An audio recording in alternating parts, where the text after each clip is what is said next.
Hi, എല്ലാ കൂട്ടുകാർക്കും ടീച്ചറിൻ്റെ ഗുഡ് മോർണിംഗ് ക്ലാസ്സിലേക്ക് സ്വാഗതം. അപ്പം നമ്മൾ ഇതുവരെ പഠിച്ച പാഠഭാഗങ്ങളിലൂടെ നമുക്കൊന്ന് പറഞ്ഞു നോക്കാം. നമ്മൾ 5 ചാപ്റ്റേഴ്സാണ് കഴിഞ്ഞ് നിൽക്കുന്നത്. ലാസ്റ്റ് നമ്മൾ പറഞ്ഞത് ഏതായിരുന്നു? ത്രികോണമിതി അഥവാ ട്രിഗണോമെട്രി. അപ്പോൾ വിക്ടേഴ്സിലും ആ ക്ലാസ്സുകൾ ഏകദേശം പൂർണ്ണമായി കഴിഞ്ഞു. അതുകൊണ്ട് തന്നെ നമുക്കിനി അടുത്ത അധ്യായമായിട്ടുള്ള കോഓർഡിനേറ്റ്സ് അഥവാ സൂചക സംഖ്യകൾ എന്ന് പറഞ്ഞ അധ്യായത്തിലേക്ക് ടീച്ചർ കടക്കുകയാണ്. ഈ അധ്യായത്തിനെ പറ്റി പറയുന്നതാണെങ്കിൽ ഇതിൻ്റെ ഒരു കണ്ടിന്യൂഷൻ ആയിട്ട് ഒരു പാഠഭാഗം അടുത്ത പാർട്ടിൽ വരുന്നുണ്ട്, ഓൾജിബ്ര ആൻഡ് ജോമെട്രി. അപ്പം നമുക്ക് സാധാരണ സ്കൂളുകളിലുള്ള സമയമായിരുന്നു എന്നുണ്ടെങ്കിൽ ഈ പാഠത്തിൻ്റെ കണ്ടിന്യൂഷൻ ആയിട്ടായിരുന്നു ആ ചാപ്റ്റർ എടുക്കാറുള്ളത്. പക്ഷെ ഇപ്പം അത് നമുക്ക് സാധിക്കില്ല. കാരണം വിക്ടേഴ്സിൽ എടുക്കുന്നത് പോലെ നമുക്ക് പോകാൻ സാധിക്കുകയുള്ളൂ. ഇത് വളരെ ചെറിയ ചാപ്റ്ററാണ്, കോർഡിനേറ്റ്സ് അഥവാ സൂചക സംഖ്യകൾ എന്ന് പറയുന്ന പാഠഭാഗം. പക്ഷേ എന്നിരുന്നാലും ഇപ്പം നമ്മൾ ട്രിഗണോമെട്രി പഠിച്ചപ്പോൾ ടീച്ചർ പറയുണ്ടായി, ഹയർ മാത്തമാറ്റിക്സിൻ്റെ തുടക്കത്തിലേക്കാണ് നമ്മൾ കയറുന്നത്, നന്നായിട്ട് നിങ്ങൾ പഠിക്കണം, ബേസ് ആണെന്നൊക്കെ പറയുണ്ടായി. അതേപോലെ മറ്റൊരു വിഭാഗത്തിൻ്റെ അഥവാ നമ്മൾ ഹയർ മാത്തമാറ്റിക്സിൽ പഠിക്കുന്ന മറ്റ് വിഭാഗത്തിൻ്റെ ഒരു തുടക്കമാണ് നമ്മൾ ഈ പാഠഭാഗത്തിലൂടെ ചെയ്യാൻ പോകുന്നത്. കോഓർഡിനേറ്റ്സ് എന്നാണ് ഈ പാഠത്തിൻ്റെ പേര്. ഇതിൻ്റെ കണ്ടിന്യൂഷൻ ആയിട്ട് വരുന്ന ഭാഗം ഓൾജിബ്ര ആൻഡ് ജോമെട്രി എന്നതാണ്. അപ്പോൾ നിങ്ങൾക്ക് ഇനി കാണാൻ സാധിക്കും, നമ്മൾ ചെറിയ ക്ലാസ് മുതൽ നമ്മൾ ചിത്രങ്ങൾ വരയ്ക്കാൻ പഠിച്ച് വന്ന് സർക്കിൾസ്, ഇനി അടുത്ത ചാപ്റ്റർ ആയിട്ടുള്ള ടാൻജൻസിലും കൂടെ കടന്നു പോകുമ്പോൾ നമ്മുടെ കൺസ്ട്രക്ഷൻസിൻ്റെ ഒരുവിധ എല്ലാ ഘട്ടങ്ങളും, പ്രിലിമിനറി ആയിട്ടുള്ള എല്ലാ ഷേപ്പുകളുടെയും കൺസ്ട്രക്ഷൻസും ആ ഷേപ്പുകളുടെ അളവുകളെ തമ്മിൽ ബന്ധപ്പെടുത്തിയിട്ടുള്ള മറ്റ് കൺസ്ട്രക്ഷൻസുകളുടെയും അവസാനം സത്യം പറഞ്ഞാൽ 10ാം ക്ലാസ്സിലാണ്.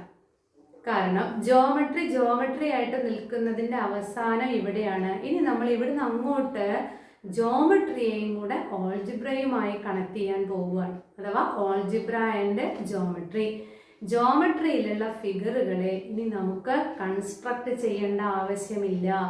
കൺസ്ട്രക്ട് ചെയ്യാതെ തന്നെ നമുക്ക് ഓൾജിബ്ര ഉപയോഗിച്ചിട്ട് ഏതൊരു ഫിഗറിനെയും നമുക്ക് സൂചിപ്പിക്കാം എന്ന ഒരു കൺസെപ്റ്റിലേക്കാണ് നമ്മൾ നീങ്ങുന്നത്. അതിൻ്റെ ബേസസ് നമ്മൾ ഇവിടുന്ന് 10ാം ക്ലാസ്സിൽ പഠിക്കുന്നു. ആ ഓൾജിബ്ര ആൻഡ് ജോമെട്രി എന്ന് പറഞ്ഞ പാഠഭാഗത്തിൻ്റെ ബേസാണ് ഈ ചാപ്റ്റർ എന്ന് മനസ്സിലാക്കുക. ഓക്കെ, അപ്പോൾ ഈ പാഠഭാഗം നമ്മൾ നന്നായിട്ട് പഠിച്ചു കഴിഞ്ഞാൽ നമുക്ക് മാർക്ക് വാങ്ങാനും എളുപ്പമാണ്. പിന്നെ ബാക്കി വരുന്ന ഭാഗത്തിലേക്ക് നമുക്കിത് വളരെ സഹായകമായിരിക്കുമെന്ന് ഒരു ചെറിയ തുടക്കത്തിൽ നിങ്ങളോട് പറയുന്നു. ചെറിയൊരു വിവരണം നിങ്ങൾക്ക് തരികയാണ്. അത് ഓർത്തുകൊണ്ട് എല്ലാവരും ക്ലാസ് വളരെ നന്നായി ശ്രദ്ധിച്ച് പോവുക. അപ്പം നമുക്ക് എന്താണ് കോഓർഡിനേറ്റ്സ് എന്നാണ് നമ്മൾ ആദ്യം ചിന്തിക്കേണ്ടത്. അപ്പം നമ്മുടെ ജീവിതത്തിൽ നമ്മൾ പല സ്ഥലത്ത്, നമ്മൾ അറിയാത്ത സ്ഥലത്ത് പോയി കഴിഞ്ഞാൽ നമുക്ക് നമ്മുടെ ഒരു സുഹൃത്തിൻ്റെ വീട്ടിലേക്ക് പോകുന്നു. നമുക്ക് അവിടെ ചെന്ന് കഴിഞ്ഞാൽ സുഹൃത്തിൻ്റെ വീട് പെട്ടെന്ന് തിരിച്ചറിയാൻ പറ്റുന്നില്ല എങ്കിൽ നമ്മൾ അവിടെ ബസ് ഇറങ്ങിക്കഴിഞ്ഞാൽ നമ്മൾ അടുത്ത് നിൽക്കുന്ന ആളോട് ചോദിച്ചാൽ അവർ നമുക്ക് വ്യക്തമായിട്ടുള്ള വിവരങ്ങൾ തന്നാൽ നമുക്ക് അവിടേക്ക് വളരെ പെട്ടെന്ന് എത്താം. പക്ഷേ നമുക്ക് വിവരം തരുന്ന ആള് വളഞ്ഞ വഴിയാണ് പറഞ്ഞു തരുന്നതെന്നുണ്ടെങ്കിലോ നമ്മൾ അവിടെ എത്താൻ വളരെയധികം ബുദ്ധിമുട്ടുകയും ചെയ്യും. ഇപ്പോൾ നമുക്കതിൻ്റെ ആവശ്യമൊന്നുമില്ല, വളരെ മോഡേൺ ആയിട്ടുള്ള സംവിധാനങ്ങളൊക്കെ ഉണ്ട്. എങ്കിലും അതിൽ കൃത്യമായ വിവരങ്ങൾ തന്നാൽ മാത്രമേ നമ്മൾ അവിടെ നമുക്ക് വളരെ എളുപ്പത്തിൽ എത്തിപ്പെടാൻ പറ്റുള്ളൂ. അപ്പോൾ ഒരു മനുഷ്യനെ സംബന്ധിച്ചിടത്തോളം മനുഷ്യൻ്റെ ജീവിതത്തിൽ ഏറ്റവും വലിയൊരു പ്രശ്നമായിരുന്നു അവൻ നിൽക്കുന്ന സ്ഥലം എവിടെയാണെന്ന് കണ്ടെത്തുന്നത്. അതായത് മനുഷ്യന്മാർ പുരോഗമിച്ചതിൻ്റെ ഭാഗമായിട്ട്, അല്ലെങ്കിൽ മറ്റൊരു ആൾ നിൽക്കുന്ന സ്ഥലത്ത് എങ്ങനെ എത്തിച്ചേരും. പൊസിഷൻ ലൊക്കേഷൻ ഓഫ് ഒബ്ജക്ട്സ് അല്ലെങ്കിൽ പൊസിഷൻ ലൊക്കേഷൻ ഓഫ് പോയിന്റ് എന്ന് നമുക്ക് മാത്തമാറ്റിക്കലി പറയാം. പ്രത്യേകിച്ച് സഞ്ചാരം തുടങ്ങിയ മനുഷ്യൻ, പല ഭൂഖണ്ഡങ്ങളിലേക്കും സഞ്ചരിച്ചു തുടങ്ങിയ മനുഷ്യൻ, നിങ്ങൾക്കറിയാം, നിങ്ങൾ സോഷ്യൽ സ്റ്റഡീസിൽ പഠിച്ചിട്ടുണ്ട്, മാപ്പുകളുടെ സഹായത്തോടെയാണ് മനുഷ്യൻ സഞ്ചരിക്കാൻ തുടങ്ങിയതെന്നൊക്കെ പഠിച്ചിട്ടുണ്ട്. അവിടെ ആ മാപ്പിൻ്റെ കൺസ്ട്രക്ഷൻ സമയത്ത് എങ്ങനെയാണ് മാപ്പ് കൺസ്ട്രക്ട് ചെയ്യുക എന്ന് നിങ്ങളിപ്പോൾ ജോഗ്രഫിയിൽ പഠിച്ചുകൊണ്ടിരിക്കുന്നു അല്ലേ? അതിന് കൃത്യമായ അളവുകളുണ്ട്. ആ അളവുകൾ എടുത്തിട്ടാണ് നമ്മൾ എന്ത് ചെയ്യുന്നത്? മാപ്പ് കൺസ്ട്രക്ട് ചെയ്യുന്നത്. ഈ മാപ്പ് കൺസ്ട്രക്ട് ചെയ്യുന്നതിൻ്റെ പോലെ തന്നെ മറ്റൊരു വിഭാഗമാണ്, നമുക്കറിയാം നമ്മുടെ ഭൂമിയുടെ ഷേപ്പായിട്ടുള്ള ഗ്ലോബിനെ നമ്മൾ കൃത്യമായിട്ട് ഭാഗിച്ചിട്ടുണ്ട്. അവിടെ എല്ലാം നമ്മൾ ഉപയോഗിച്ചിരിക്കുന്നത് മാത്തമാറ്റിക്സും മാത്തമാറ്റിക്സിലത്തെ ഈ ഒരു ശാഖയാണെന്ന് മനസ്സിലാക്കുക. അപ്പോൾ നോക്കി നോക്കൂ, മറ്റൊരു ആശയത്തിൻ്റെ നിൽപ്പടക്കം നമ്മുടെ സബ്ജക്റ്റിൻ്റെ മുകളിലാണെന്ന് നമ്മൾ മനസ്സിലാക്കണം. നിങ്ങളുടെ ടെക്സ്റ്റ് ബുക്കിൽ ഈ പാഠഭാഗത്ത് തന്നെ സൈഡ് ബോക്സിലായിട്ട് പറഞ്ഞിട്ടുണ്ട് ലോഞ്ചിറ്റ്യൂഡും ലാറ്റിറ്റ്യൂഡ്സ് ഒക്കെ എങ്ങനെയാണ് വരച്ചിരിക്കുന്നത് എന്ന്. അപ്പോൾ എങ്ങനെയാണ് ഒരു പ്ലെയിനിനെ അല്ലെങ്കിൽ നമ്മൾ താമസിക്കുന്ന ഭൂമിയെ ഇങ്ങനെ കൃത്യമായിട്ട് ലൊക്കേറ്റ് ചെയ്യാൻ പഠിച്ചത്? അല്ലെങ്കിൽ ഇത്ര കിഴക്ക്, ഇത്ര വടക്ക്, ഇത്ര തെക്ക്, ഇത്ര പടിഞ്ഞാറ് എന്നൊക്കെ നമ്മൾ തിരിച്ചിട്ടല്ലേ നമ്മൾ ജോഗ്രഫിയിലൊക്കെ പറയുന്നത്. അതെങ്ങനെയാണ് ചെയ്യുന്നത് എന്നതിലേക്കുള്ള ആ പഠനങ്ങളിലേക്കുള്ള തുടക്കമാണ് ഇവിടെ. അതൊന്നും നമുക്കിപ്പോൾ പഠിക്കാൻ സാധിക്കില്ല. താല്പര്യമുള്ളവർക്ക് ആ ഒരു ഫീൽഡിലേക്ക് പോകാം. പക്ഷെ അതെങ്ങനെയാണ് നമുക്ക് മാത്തമാറ്റിക്കലി നമുക്ക് അതിനെ ഡിഫൈൻ ചെയ്യാൻ പറ്റുക എന്നതാണ് നമ്മൾ നോക്കുന്നത്. അപ്പം നമ്മൾ ഭൂമിയിലത്തെ കാര്യങ്ങളൊക്കെ വിട്ടിട്ട് നമ്മളതിനെ മാത്തമാറ്റിക്കലി കൊണ്ടുവരുമ്പോൾ നമുക്കൊരു ഒരു സ്ഥാനനിർണയം എന്ന് പറഞ്ഞു കഴിഞ്ഞാൽ നമ്മളെ സംബന്ധിച്ചിടത്തോളം അതൊരു പോയിന്റ് ആയിട്ട് മാറുന്നു. Let A is A point. നമുക്ക് എയിലെത്തണം. അപ്പം നമുക്കറിയാം, നമ്മൾ മാത്തമാറ്റിക്കലി പറഞ്ഞു കഴിഞ്ഞാൽ ഇതൊരു പ്ലെയിനാണ്. പ്ലെയിൻ എന്ന് പറഞ്ഞു കഴിഞ്ഞാൽ നിങ്ങളുടെ നോട്ട് പുസ്തകത്തിലത്തെ ഒരു പേജ് ഒരു പ്ലെയിനാണ്. ഡെസ്കിന്റെ മുകൾ ഭാഗം ഒരു പ്ലെയിനാണ്. പരന്ന സ്ഥലം എന്നാണ് ഉദ്ദേശം. അപ്പൊ ഭൂമിയെ സംബന്ധിച്ചിടത്തോളം ഭൂമിയെ നമ്മൾ എപ്പോഴും എന്തായിട്ടാണ് കണക്കിലെടുക്കാറ്? ഒരു പ്ലെയിൻ ആയിട്ടാണ് കണക്കിലെടുക്കാറ്. നിങ്ങൾക്കറിയാലോ, മാപ്പിലെല്ലാം മലകളും നദികളൊക്കെ ഉണ്ടെങ്കിലും അതൊക്കെ ഓരോ അടയാളങ്ങൾ ഉപയോഗിച്ചിട്ടാണ് നമുക്ക് കാണിച്ചു തരിക. കാരണം അതിനെ, ഭൂമിയെ നമ്മൾ എന്തായിട്ട് കണക്കാക്കുന്നു? ഒരു പ്ലെയിൻ ആയിട്ട് കണക്കാക്കുന്നു. അത്തരത്തിലുള്ള ഒരു തലം അഥവാ ഒരു പ്ലെയിനിലുള്ള ഒരു പോയിന്റ് ആണ് എ. നമ്മളോട് ചോദിക്കുന്നു, ഈ എ എന്ന് പറഞ്ഞ പോയിന്റിലേക്ക് എത്തണമെങ്കിൽ ഏത് വഴി പോകണം? അല്ലെങ്കിൽ we have to locate the position A. A എവിടെയാണ് ഈ പ്ലെയിനില്? അപ്പോൾ നമുക്ക് നോക്കൂ, ഈ പ്ലെയിനിൽ എവിടെയാണ് എ എന്ന് ചോദിച്ചു കഴിഞ്ഞാൽ നമുക്ക് പറയാം അപ്പുറത്തെ പ്ലെയിനിലല്ല, ഈ പ്ലെയിനിലാണ് എ. അതൊരു ക്ലാരിറ്റി കിട്ടി. ഈ പ്ലെയിനിൽ എവിടെ, ഏത് വഴിക്ക് പോകണം എന്ന് ചോദിച്ചു കഴിഞ്ഞാൽ നമുക്ക് അവിടെ ഉത്തരം മുട്ടുന്നു, അല്ലെങ്കിൽ കൃത്യമായ വിവരം കൊടുക്കാൻ സാധിക്കില്ല. കൃത്യമായ വിവരങ്ങൾ കൊടുത്തിട്ടില്ലെങ്കിലോ അവിടെ എത്തിപ്പെടാനുള്ള സമയവും ധാരാളം എടുക്കും. അപ്പോൾ നമുക്കറിയാം, നമ്മുടെ കയ്യില് നമ്മുടെ മാത്തമാറ്റിക്സില് നമുക്ക് ലൈനുകളുണ്ട്. ലൈൻ പോയിന്റാണ് ബേസിക് കൺസെപ്റ്റ്. രണ്ട് പോയിന്റുകളെ യോജിപ്പിച്ചു കഴിഞ്ഞാൽ നമുക്കറിയാം എന്ത്, ഒരു ലൈൻ വരയ്ക്കാൻ പറ്റുമെന്നറിയാം. അപ്പൊ നമ്മുടെ മാത്സിലെ തന്നെ ഫിഗേഴ്സ് ഉപയോഗിച്ചിട്ട് we have to locate this point A. So I take one line. ആ ലൈനിനൊരു പ്രത്യേകത ഉണ്ട്. It is horizontal to earth or it is a horizontal line. I draw a horizontal line in this plane.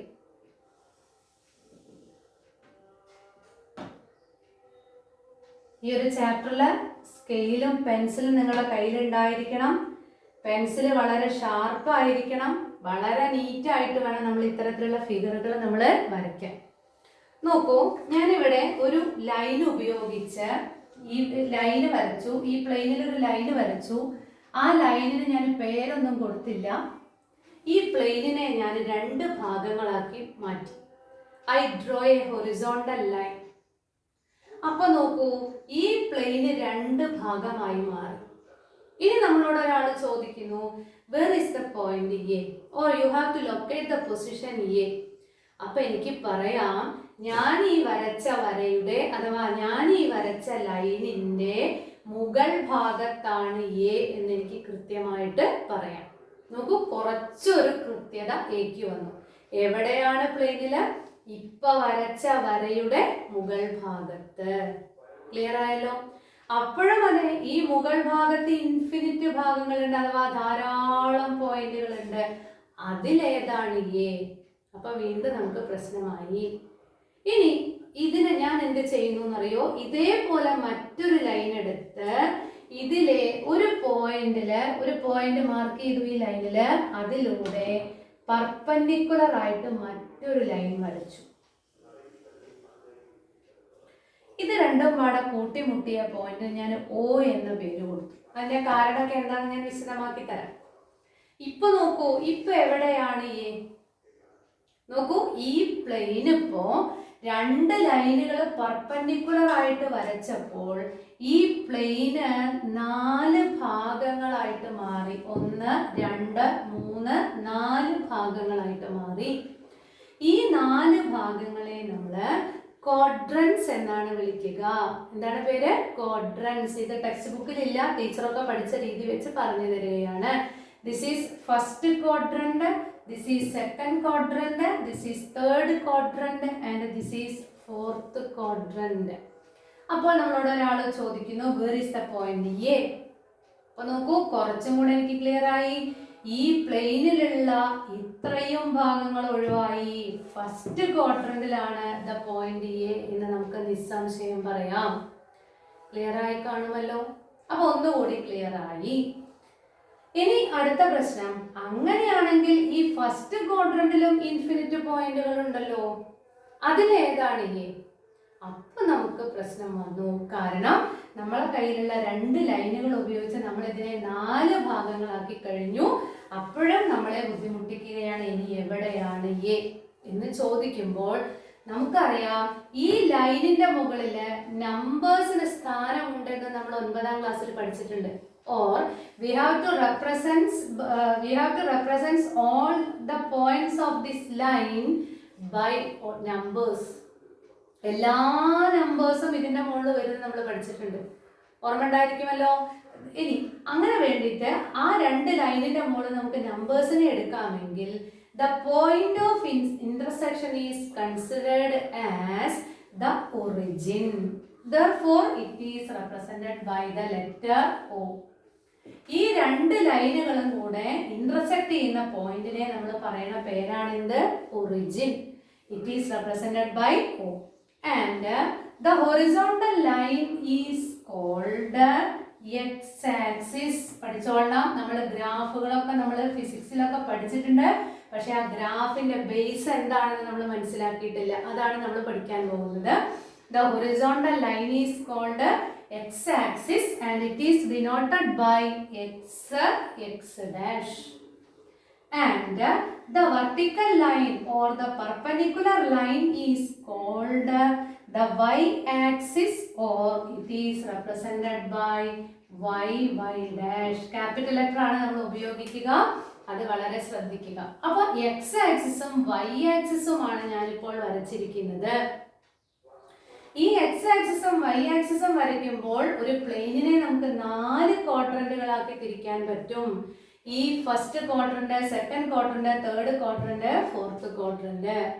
ഇത് രണ്ടും കൂടെ intersect ചെയ്യുന്നതിനെയാണ് നമ്മൾ എന്ത് പറയുന്നത്? ഒറിജിൻ. ഈ ഒറിജിനെ നമ്മൾ 0 എന്ന് പറഞ്ഞ നമ്പറിന്റെ സ്ഥാനമായിട്ട് പരിഗണിച്ചാൽ ഇതിന്റെ വലത് ഭാഗത്തേക്ക് പോസിറ്റീവ് നമ്പേഴ്സും ഇടത് ഭാഗത്തേക്ക് നെഗറ്റീവ് നമ്പേഴ്സും ഒരേ അകലത്തിൽ വരും എന്ന് നമ്മൾ കഴിഞ്ഞ വർഷം പഠിച്ചിട്ടുണ്ട്.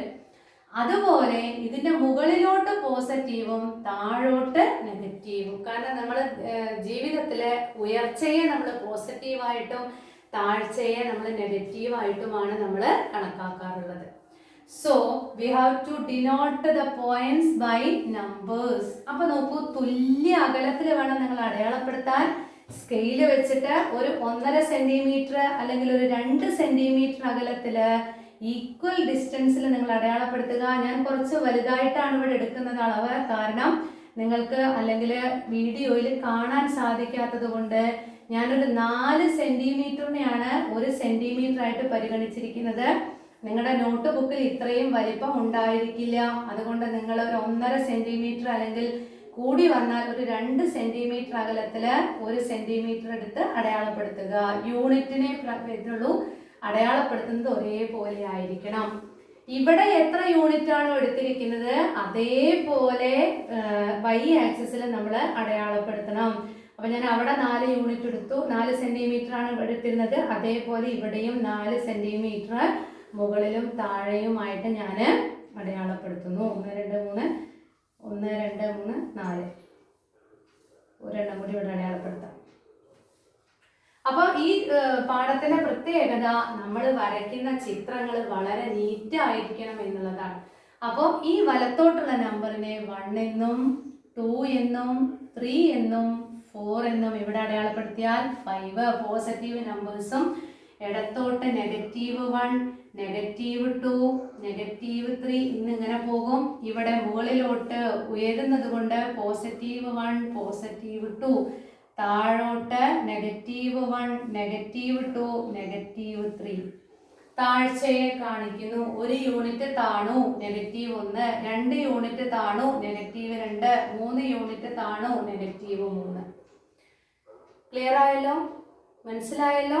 അപ്പൊ എക്സ് ആക്സിസിന്റെ മുകളിൽ നമ്മൾ നമ്പേഴ്സ് അടയാളപ്പെടുത്തി, വൈ ആക്സിസിന്റെ മുകളിൽ നമ്മൾ നമ്പേഴ്സ് അടയാളപ്പെടുത്തി.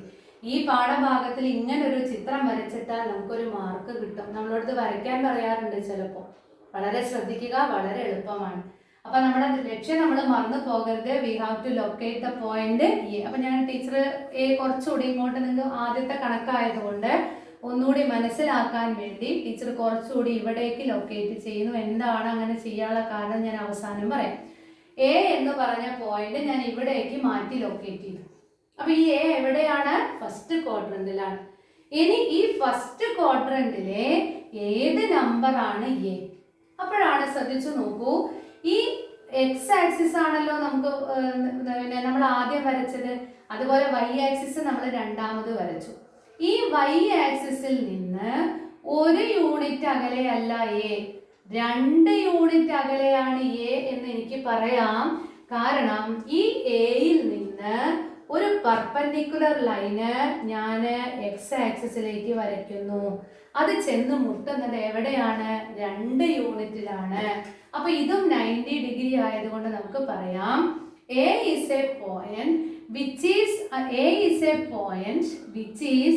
a distance 2 unit from the axis y or from y axis. മറ്റൊരു തരത്തിലും പറയാം, എയിൽ നിന്ന് ഒരു പെർപെൻഡിക്കുലർ താഴോട്ട് വരച്ചാൽ അത് എക്സ് ആക്സിസിൽ വന്ന് മുട്ടുന്ന പോയിന്റ് എവിടെയാണ്? 2ലാണ് വന്ന് മുട്ടുന്നത്. Therefore, the 2 is the x coordinate of A. എന്താണ് പറയുന്നത്? x coordinate. അപ്പൊ കോർഡിനേറ്റ്സ് എന്ന് പറയാനുള്ള കാരണം 2 കോർഡിനേറ്റ്സുകൾ ഉണ്ട്. ഇതിനെ നമ്മൾ പറയുന്നത് X coordinate of the point A എന്നാണ്. അപ്പൊ എന്താണ് X coordinate of the point A എന്ന് പറഞ്ഞാൽ, എ എന്ന് പറഞ്ഞ പോയിന്റിലേക്ക് വൈ ആക്സിസിൽ നിന്നുള്ള അകലമാണ് എന്ത്? X coordinate. ഇനി മാറിപ്പോകുമെന്ന് പേടിയുള്ളവര് എയിൽ നിന്നൊരു പെർപെൻഡിക്കുലർ എക്സ് ആക്സിസിലേക്ക് വരച്ചാൽ അത് എവിടെയാണോ ചെന്ന് മുട്ടുന്നത് അതാണ് അതിന്റെ എക്സ് കോർഡിനേറ്റ്. ക്ലിയർ ആയി കാണുമെന്ന് വിചാരിക്കുന്നു.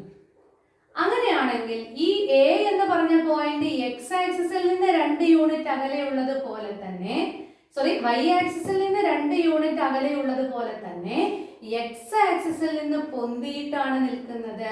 എത്ര യൂണിറ്റ് പൊന്തിയിട്ടാണ് നിൽക്കുന്നത് അതറിയാൻ we have to draw a perpendicular line from the point A to y axis. It touch the point touch the y axis at the number 1. Therefore, the another coordinate, or it is called y coordinate.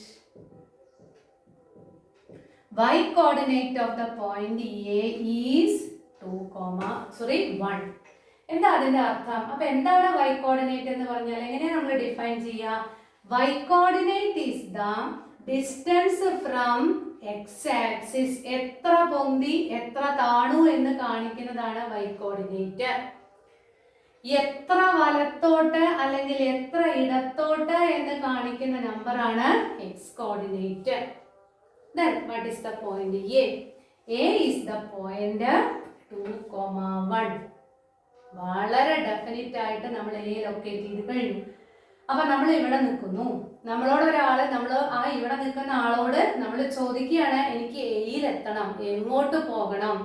അപ്പോൾ അയാൾ പറയുന്നു, നിങ്ങൾ വലത്തോട്ട് 2 unit നീങ്ങി. വലത്തോട്ട് 2 unit നീങ്ങിയാൽ ഇവിടെയാണ് എത്തുക, എയിലെത്തുവോ? ഇല്ല. 1 unit പൊന്തു. Therefore, A is the point 2,1. ഇനി ഈ പോയിന്റ് ഒരു കുട്ടി 1,2 എന്ന് എഴുതി. അത് ഈ പോയിന്റ് ആയിരിക്കുമോ എന്ന് നമുക്ക് നോക്കാം. ഒരു കുട്ടിയോട് ഞാൻ പറഞ്ഞപ്പോൾ ആ കുട്ടി കേട്ടത് വ്യത്യാസം വന്ന് എന്തെഴുതി? എ ഈസ് ദ പോയിന്റ് 1,2 എന്ന് എഴുതി. എന്താണ് 1,2 എന്ന് പറഞ്ഞാൽ അർത്ഥം? എക്സ് കോർഡിനേറ്റ് 1ഉം വൈ കോർഡിനേറ്റ് 2ഉം എന്നാണ് അർത്ഥം. എന്താണ് എക്സ് കോർഡിനേറ്റ് 1 എന്ന് പറഞ്ഞാൽ അർത്ഥം? വൈ ആക്സിസിൽ നിന്നുള്ള അകലം എത്രയാണ്? 1 ആണ്. എന്താണ് 2? വൈ കോർഡിനേറ്റ് 2 എന്ന് പറഞ്ഞാൽ അർത്ഥം എക്സ് ആക്സിസിൽ നിന്നുള്ള അകലമാണ് 2. അപ്പൊ നമുക്ക് നോക്കാം. ഇതിന്റെ അർത്ഥം എക്സ് കോർഡിനേറ്റ് എന്ന് പറഞ്ഞാൽ ഒന്നുകിൽ വലത്തോട്ട് നീങ്ങുക അല്ലെങ്കിൽ ഇടത്തോട്ട് നീങ്ങുക. അങ്ങനെ പഠിച്ചാൽ ഒട്ടും മറക്കില്ല. വൈ കോർഡിനേറ്റ് എന്ന് പറഞ്ഞാൽ ഒന്നുകിൽ മുകളിലോട്ട് അല്ലെങ്കിൽ താഴോട്ട്. ഇടത്തോട്ടും താഴോട്ടുമാണെങ്കിൽ അവിടെ നെഗറ്റീവുകളുടെ ചിഹ്നം ഉണ്ടായിരിക്കും. ഇവിടെ രണ്ടും എന്താണ്? പോസിറ്റീവ് നമ്പേഴ്സ് ആണ്. അപ്പൊ നോക്കൂ, വലത്തോട്ട് 1 യൂണിറ്റ് നീങ്ങി മുകളിലോട്ട് 2 യൂണിറ്റ് പൊന്തുക. എന്താ മുകളിലോട്ട് എന്ന് പറയാനുള്ള കാരണം? ഇവിടെ പോസിറ്റീവ് 2 ആണ്. അപ്പൊ ശ്രദ്ധിച്ചോളൂ, വലത്തോട്ട് 1 യൂണിറ്റ് നീങ്ങി. അപ്പൊ ഞാൻ ഇവിടെ എത്തി. ഇനി എത്ര പൊന്താനാ പറഞ്ഞിരിക്കുന്നത്? 2 യൂണിറ്റ് പൊന്തണം. അപ്പൊ അതാ ഇവിടെ എത്തി. This is the point 1,2. അപ്പൊ 2,1ഉം 1,2ഉം ഒരേ പോയിന്റ് ആണോ? അല്ല. This is the point B. So B is the point 1,2. അപ്പൊ നമുക്ക് ഇതിലേക്ക് പെർപെൻഡിക്കുലർ വരയ്ക്കാം. പെർപെൻഡിക്കുലർ വരയ്ക്കണമെന്ന് നിർബന്ധമൊന്നുമില്ല. ഇനി കുറച്ച് കഴിഞ്ഞു കഴിഞ്ഞാൽ നമ്മൾ ഈ ലൈനുകൾ ഒന്നും ഇല്ലാതെ തന്നെ നമ്മൾ ഈ പോയിന്റുകളെ ലൊക്കേറ്റ് ചെയ്യാൻ നമ്മൾ പഠിക്കും. ആദ്യം നമ്മൾ സഹായം കൊണ്ട് എന്തെങ്കിലും ചാടി വെച്ച് നമ്മൾ നടക്കാൻ പഠിക്കും. പിന്നെ നമ്മൾ പതുക്കെ അതിനെ ഒഴിവാക്കിയിട്ട് നമ്മൾ ഓടാനും ചാടാനും ഒക്കെ നമ്മൾ പഠിച്ചില്ലേ? അതേപോലെ ഇപ്പൊ നമ്മൾ ഈ പെർപെൻഡിക്കുലർ ലൈൻസിന്റെ സഹായത്തോടു കൂടി പൊസിഷൻ ലൊക്കേറ്റ് ചെയ്യാൻ പഠിക്കുന്നു. കുറച്ച് കഴിഞ്ഞാൽ ഇതൊന്നും നമുക്ക് ഉണ്ടാവില്ല. അപ്പൊ മനസ്സിലാക്കേണ്ടത് എന്താണ് 1,2? എന്തുകൊണ്ടാണ് 2,1ഉം സെയിം അല്ലാത്തത്? 2,1 എന്ന് പറഞ്ഞാൽ വലത്തോട്ട് 2 യൂണിറ്റ് നീങ്ങി മുകളിലോട്ട് 1 യൂണിറ്റ് പൊന്തുക. അപ്പൊ എന്താണ് 1,2 എന്ന് പറഞ്ഞാൽ? വലത്തോട്ട് 1 യൂണിറ്റ് നീങ്ങി 2 യൂണിറ്റ് പൊന്തുക. അപ്പൊ എല്ലാവർക്കും ക്ലിയർ ആയിട്ടുണ്ടായിരിക്കും 2,1ഉം 1,2ഉം എന്തല്ല? സെയിം അല്ല. ആദ്യം എഴുതി നമ്മൾ XYZ എന്നല്ലേ ഇംഗ്ലീഷ് ആൽഫബറ്റ്സ് പറയുക. അതേപോലെ ആദ്യത്തെ നമ്പറിനെ നമ്മൾ എക്സ് കോർഡിനേറ്റ് എന്നും രണ്ടാമത്തെ നമ്പറിനെ നമ്മൾ വൈ കോർഡിനേറ്റ് എന്നും പറയും. അപ്പൊ നോക്കൂ, എന്താണ് എ? അപ്പൊ എയിൽ എത്തണമെങ്കിൽ എവിടെ പോണം? വലത്തോട്ട് 2 യൂണിറ്റ് നീങ്ങി മുകളിലോട്ട് 1 യൂണിറ്റ് പൊന്തിയാൽ നിങ്ങൾ എയിലെത്തും. അതേസമയം നമുക്ക് തെറ്റായിട്ടാണ് പറഞ്ഞതെങ്കിലോ, നമ്മൾ എയിലല്ല എത്തുക. എവിടെയാണ് എത്തുക? ബിയിലാണ് എത്തുക. അപ്പൊ കൃത്യമായിട്ട് മനസ്സിലായി കാണുമല്ലോ. എന്താണ് എക്സ് ആക്സിസ് എന്ന് പറഞ്ഞു, എന്താണ് വൈ ആക്സിസ് എന്ന് പറഞ്ഞു, 4 ക്വാഡ്രന്റുകളെ കുറിച്ച് പറഞ്ഞു. അതില് ഒരു ക്വാഡ്രന്റിലുള്ള പോയിന്റ് ആണ് എ. അവിടെ എത്താൻ എങ്ങനെയാണ് നമ്മൾ സൂചിപ്പിക്കുക? ഇതിനെ രണ്ടിനെയും കൂടെ കൂട്ടിച്ചേർത്തിട്ടാണ് നമ്മൾ കോഓർഡിനേറ്റ്സ് എന്ന പേര് പറയുന്നത്. അഥവാ കോർഡിനേറ്റ്സിനെ രണ്ടിനെയും കൂടി നമുക്ക് ഓർഡിനേറ്റ്സ് എന്ന് നമുക്ക് പറയാം. ഈ വിഭാഗത്തിന്റെ പേര് തന്നെ നമ്മൾ ജനറൽ ആയിട്ട് പറയുക കോർഡിനേറ്റ് ജോമെട്രി എന്നാണ്. അതായത് ജോമെട്രിയെ നമ്മൾ പതുക്കെ ഇപ്പൊ നമ്മൾ നമ്പറിലേക്ക് സൂചിപ്പിക്കുന്നു. ചിത്രങ്ങളെ നമ്മൾ അപ്പൊ നമ്മൾ പോയിന്റിനെയാണ് നമ്മൾ നമ്പർ ഉപയോഗിച്ച് പഠിച്ചത്. അതായത് എ എന്ന് പറഞ്ഞ പോയിന്റ് ഇതുവരെ നമ്മൾ അടയാളപ്പെടുത്താൻ പഠിച്ചിരുന്നു. ഇനി നമ്മൾ അടയാളപ്പെടുത്തൽ മാത്രമല്ല, ആ എ എന്ന് പറഞ്ഞ പോയിന്റിനെ കൃത്യമായിട്ട് നിർവചിക്കാൻ നമ്പറിന്റെ സഹായത്തോടുകൂടി നിർവചിക്കാൻ നമ്മൾ പഠിക്കുകയാണ്. അപ്പൊ തന്നെ നിങ്ങൾക്ക് മനസ്സിലായിട്ടുണ്ടാവും A is the point 2,1, B is the point 1,2. രണ്ടും ഒരു പോയിന്റ് അല്ല എന്ന് നമുക്ക് കൃത്യമായിട്ട് മനസ്സിലായി.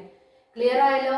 അടുത്ത സെക്ഷനിൽ നമ്മൾ ലൈനുകളെ നമ്മൾ റെപ്രസെന്റ് ചെയ്യാൻ പഠിക്കും, സർക്കിളിനെ നമ്മൾ റെപ്രസെന്റ് ചെയ്യാൻ പഠിക്കും. ഭാവിയിൽ നിങ്ങൾ ഏത് കർവുകളെയും ഏത് ഫിഗറിനെയും നിങ്ങൾ നമ്പറുകൾ ഉപയോഗിച്ച് പഠിക്കും. നമ്പറിനെ പതുക്കെ എന്തിലേക്ക് കൊണ്ടുപോകും? ഓൾജിബ്രയിലേക്ക് കൊണ്ടുപോകും. അതിന്റെ തുടക്കവും നമുക്ക് ഈ വർഷം തന്നെ നമുക്ക് കാണാൻ സാധിക്കും.